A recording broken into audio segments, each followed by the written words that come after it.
So it's 10 o'clock on a Friday night, and I'm grabbing coffee with my sister, and I am completely engrossed by the story that she's telling me. My sister is an emergency room physician, and she's a badass, and she's got a lot of things to say, and like, I'm always envious because she's always got just so many cool stories. But the thing is, like, I'm pretty sure I'm going to get some stories of my own, because we're not at a coffee shop, we're at the hospital, and I'm a third-year med student, and I'm on my surgery rotation, and I'm figuring something good's going to happen. And right at the end of, like a couple minutes later, our little coffee break's over, she heads off to the emergency room. I head back to the call room, and maybe like 3 minutes after I get there, I get a text from my sister, and it reads, exclamation point, get the fuck down here right now.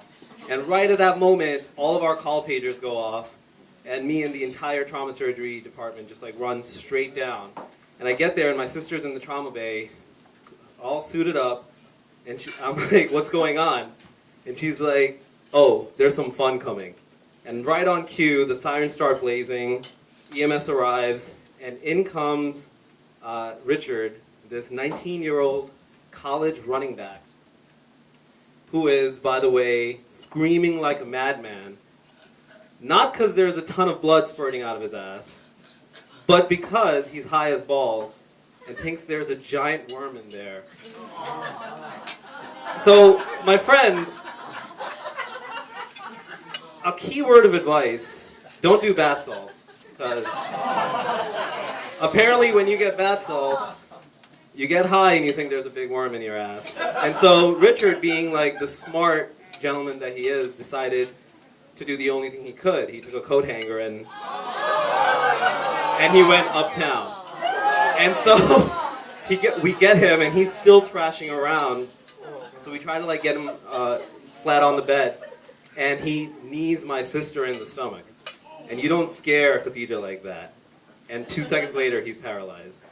And then sedated, and then really quickly, the rest of our team takes him up to the trauma bay, to the OR.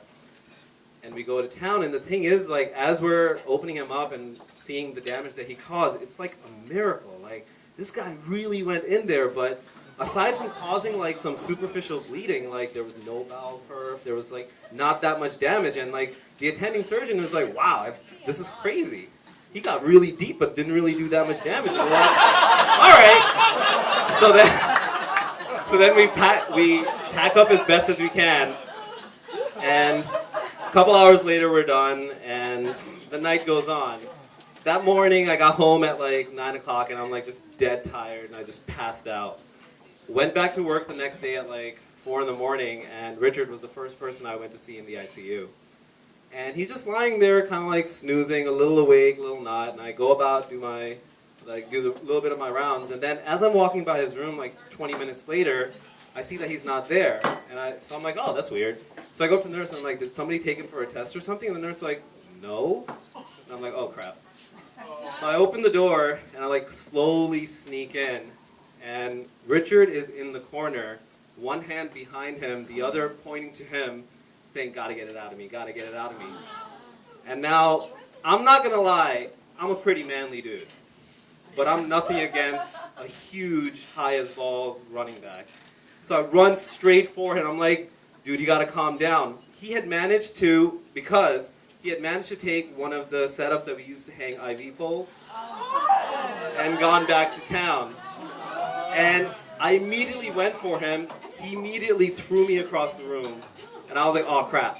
And then I went back at it, kept trying a couple more times, and then finally security came, and they pull us off, and now we paralyze him again, sedate him again, we take him back to the OR, and this time, the damage is, like, severe. And it's just, all we see is just terribleness, and we ended up like, doing the best we can, but we can't do that much, and long story short, we have to do what's called an ostomy, where you have to hook up the bowel to the abdomen, and you poop through there now, I'm sorry. And the thing is, it took him like a couple more days to really get off this high. Like, I don't know what's in bath salts, but seriously. And when he came out of it, he was so out of it. And then, when he finally came around, I had to be the person to explain to him what happened. And I was like, oh my God. And I told him, and he was like, he didn't have like a bad reaction. Like, he was just like, man, I'm never getting that high again. And I was like, So later on that day when I was going home, I realized I hadn't seen my sister in like 4 days. And so I called her up and was like, hey, Khadija, you want to grab some coffee? Because I got a story for you.